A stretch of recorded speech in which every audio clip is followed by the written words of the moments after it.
Assalamu alaikum. Hope all of you are fine by the grace of Almighty Allah.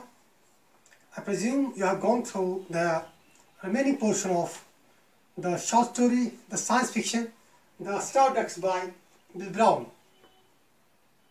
In the first session, in the first part of the science fiction of the short story, the Stardust, we came to know that Ward Rafferty is a newspaper reporter, is found by someone that an airplane has crashed near Alsop house.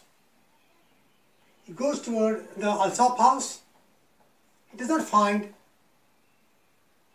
anyone there. He does not find a crowd of curious farmers standing around as he was expecting. He did not find things like ambulance there.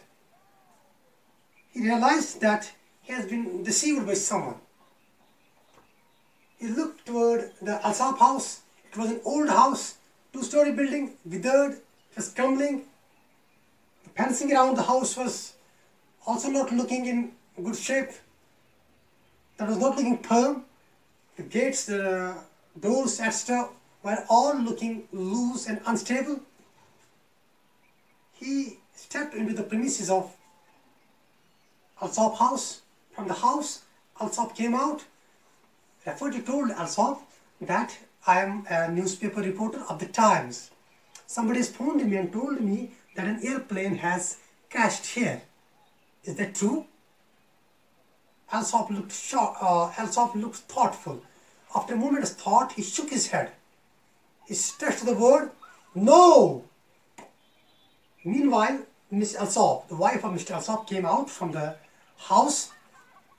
Rafferty repeated the same information to Miss Alsop, thinking she was looking a little brighter, a little more outspoken than her husband. But she responded the same way, with the same tone, "No!" Rafferty turned towards his car. He was ready to go toward his car to go back to his home or to his office. At the time of turning toward his car, he once again repeated. He told them, "Somebody has phoned me. I guess it was a phony tip. I guess somebody has made fun of me. Somebody told me on phone that an airplane has come down this morning, has collapsed here, has caught fire, has been damaged." Now Miss Alsop's face lit up. She responded. She told him, "Yes, an airplane-like thing has come down, but that is not really an airplane because that does not have wings. That sort of airplane is still lying in the barn. You can see that airplane. We don't have any issues with that." Rafferty is led toward the barn by Alsop. They reach the barn. They push the barn door, which opened after a lot of hard work.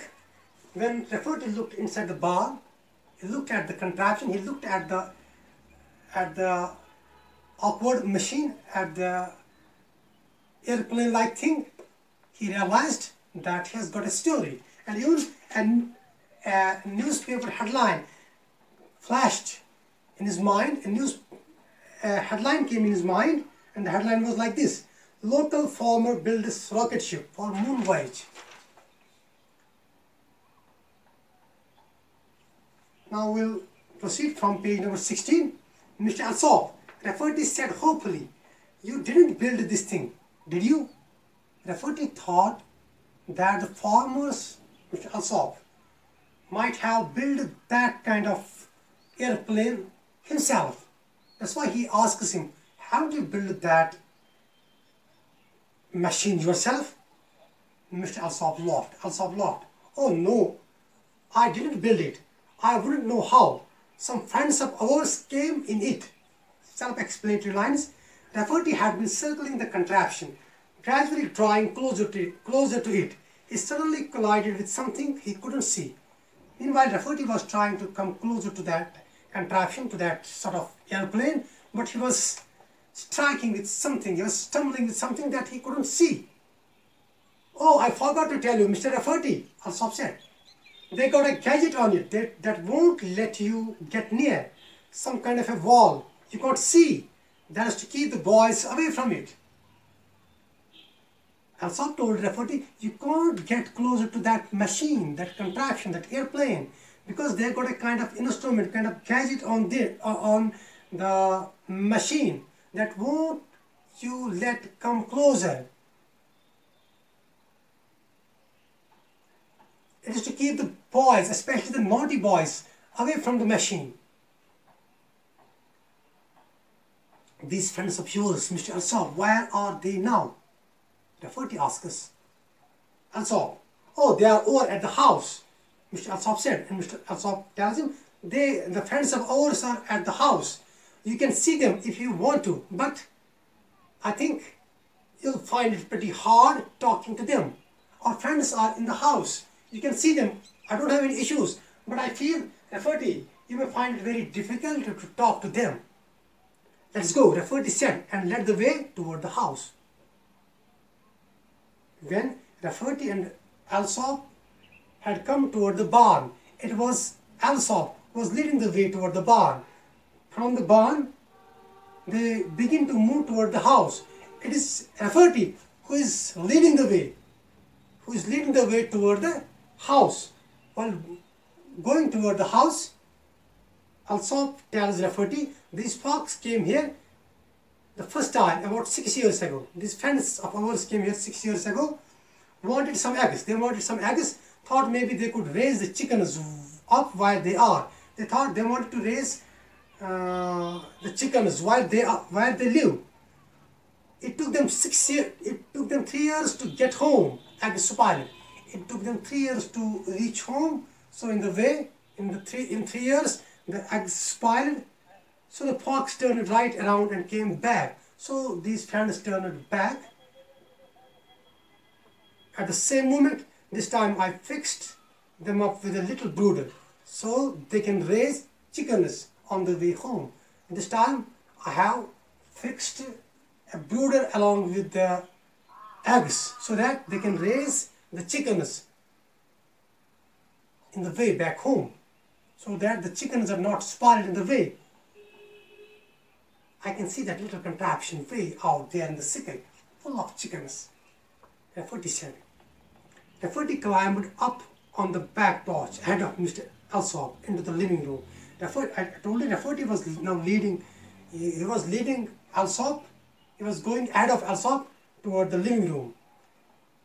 Mrs. Alsop sat in an armchair close to a circulating heater. There he saw Mrs. Alsop. She was seated close to a circulating heater. Rafferty saw the visitors sitting side by side. Rafferty saw the friends, the guests. They were seated side by side on a davenport, on a sofa. He saw them waving their long, flexible antennae delicately. He saw their pale blue faces, as expressionless as glass, the round eyes that seemed painted on. Rafferty could see the guests, the friends of Alsop's, had flexible long antennae. They were moving those, waving those delicate antennae delicately. Their faces were expressionless. It seemed as if the eyes on their faces had been drawn, had been painted. They were not looking real. Rafferty clashed the door facing. So Rafferty clashed the door. That means in his heart of hearts he was. Miss Alsop turned towards Rafferty very brightly, confidently. Mr. Rafferty, these are the people that came to see us in the airplane. Charles Rafferty, these are our friends who have come to meet us. She raised her finger and both the strangers bent their antennae down in her direction. Miss Alsop raised her finger toward the strangers, toward the guests. The guests bent their antennae toward Miss Alsop. This is Mr. Rafferty, Miss Alsop said. He's a newspaper reporter. He wanted to see your airplane. Miss Alsop, after pointing her finger toward the guests and the guests pointing their horns, their antennae toward Miss Alsop introduced Rafferty, told them, this is Mr. Rafferty. He's a newspaper reporter. He wanted to see you and your airplane. Rafferty managed to nod, and the strangers curled up their antennae and nodded politely. The woman scratched her side with her left claw. Rafferty was highly scared, but somehow he mustered his courage and he nodded. He nodded, and the strangers, they also curled their antennae. They curled their antennae, they also nodded politely. Amongst the two guests, one of them was a woman. She scratched with her left claw. She scratched her side with her left claw. Rafferty tried to keep his voice casual. Rafferty tried to look relaxed. He tried to look unconcerned. But in his heart of hearts, he was not unconcerned. He was highly agitated. He was highly scared. What did you think their names are, Mr. Alsop? Well, we don't know. Mr. Alsop told Rafferty, we don't know what their names are. You see, they can only make pictures for you. They point those funny, sickly horns at you, and they just think. That makes you think too. The same thing they are thinking. I asked them what their name is, and then I let them think for me. All I saw was a picture of the man hammering some iron on an animal. So I guess their name is something like a man who bends iron. Rafferty asks Miss Alsop what are their names, and Miss Alsop tells Rafferty that this is a very difficult question. I asked them this question before. They pointed those funny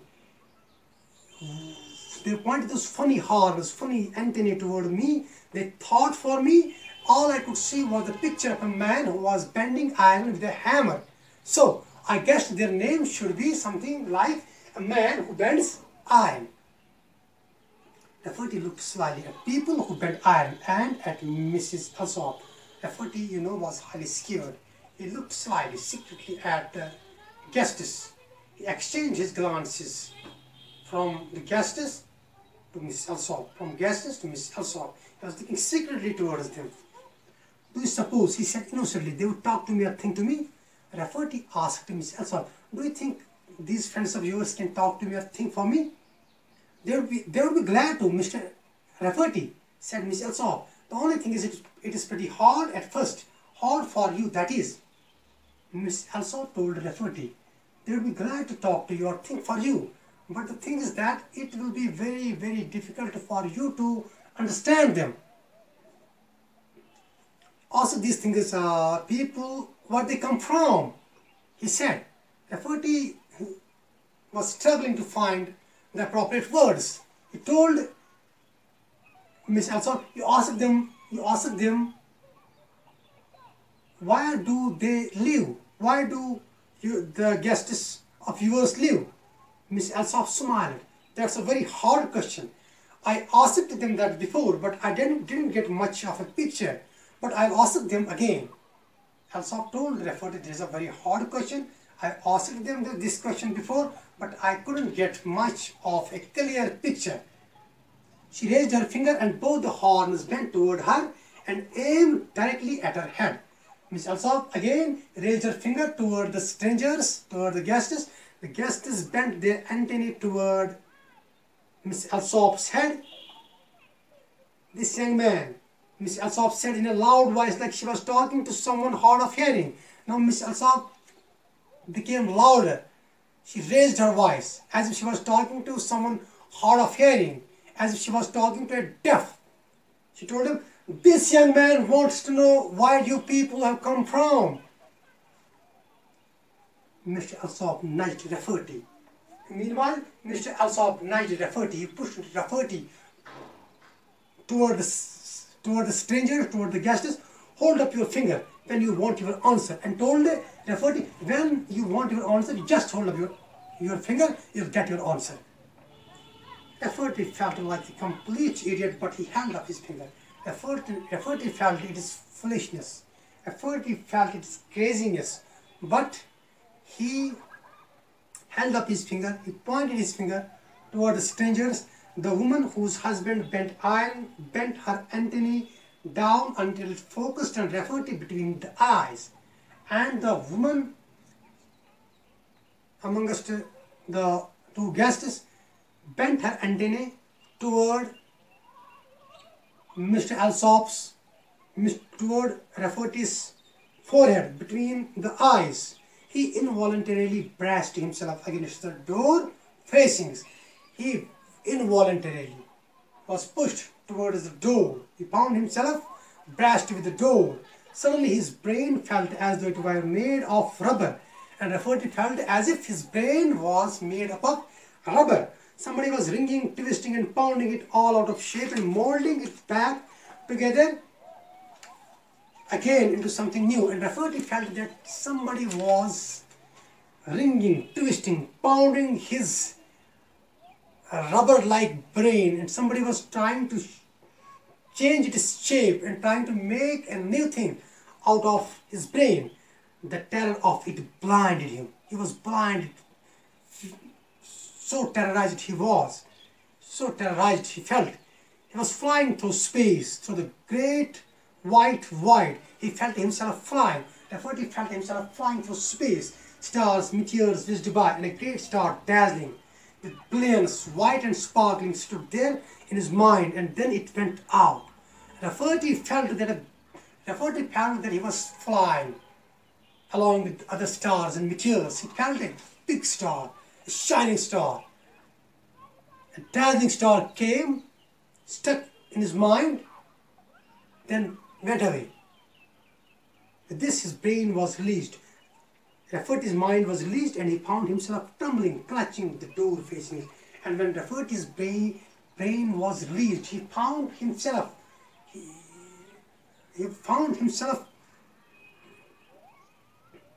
tumbling. He found himself nervous, shaky. He was braced against the door.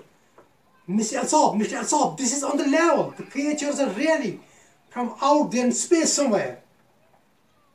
He was yelling. He became crazy. His voice became hysterical.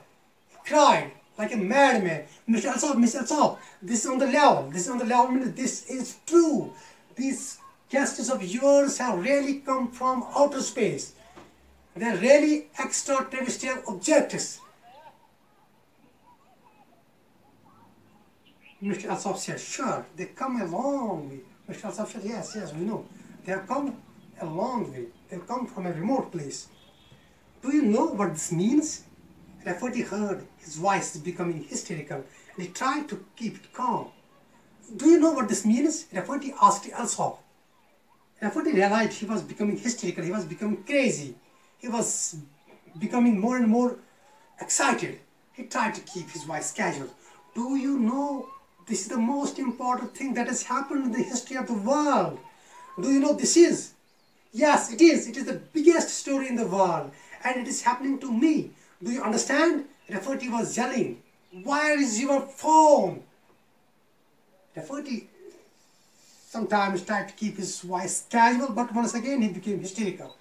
He told him, do you know what this means? This is the biggest story that has happened in the world, and this story is happening with me. Do you know? I need your phone. Where is your phone? We don't have a telephone. There's one at the filling station, but the people are going to go in a few minutes. Why don't you wait and see them off? Already got their eggs and brooded and feed and board. Alsop tells Rafferty, these people are going to go in a few minutes. Why don't you wait and see them off? Why don't you wait and see them how they will take off from the barn? They've got what they needed. They've got their eggs. They've got their brooder. Brooder by the way means a hen that hatches the eggs. They've got the brooder. They've got the eggs. They're going to go in a few minutes. You wait and see how they take off from the barn. No, Rafferty gasped. No, they can't go in a few minutes. Listen, I've got a phone. I've got to get a photographer. Mr. Alsop smiled. Seeing the craziness of Rafferty, Mr. Alsop smiled. Well, Mr. Rafferty would try to get them to stay over for supper. Supper means the meal is the food that we take after dinner. It's not in our culture, but Western people they take supper. They have to go at a certain time. They have to catch the tide or something like that. Miss Alsop told the referee, we try to persuade these guests to stay here to have at least supper here, but they have to go at a fixed time. So they are not going to wait, they are not going to stay any longer here. They have to go at a certain time. It is the moon, Mr. Alsop said with authority. And with authority, Mr. Alsop said with confidence, it is the moon. It is something about the moon being in the correct place. Mr. Alsop told the referee that it is something about the moon being at a particular spot. They can land off. They can take off their flight. The people from space sat there demurely. Sat, their claws folded in their laps, their antennae neatly curled to show it was dropping on the other people's minds. The guests were seated demurely. They were seated demurely in a grave, detached manner. Their claws folded in their laps to show that they were not eavesdropping. They were not spying on other people's minds. Rafferty looked frantically around the room. Rafferty, had become crazy. He looked frantically, like a madman. He looked around the room. Listen, Alsop, you got a camera? I got to have a camera. Alsop, have you got a camera? I need your camera. Oh sure, Mr. Alsop, I got a fine camera. It's a box camera, but it takes good pictures. Alsop told the referee, yes, I got a camera. That's a box type camera, but that takes good pictures. Before digital cameras, before smartphone cameras, we used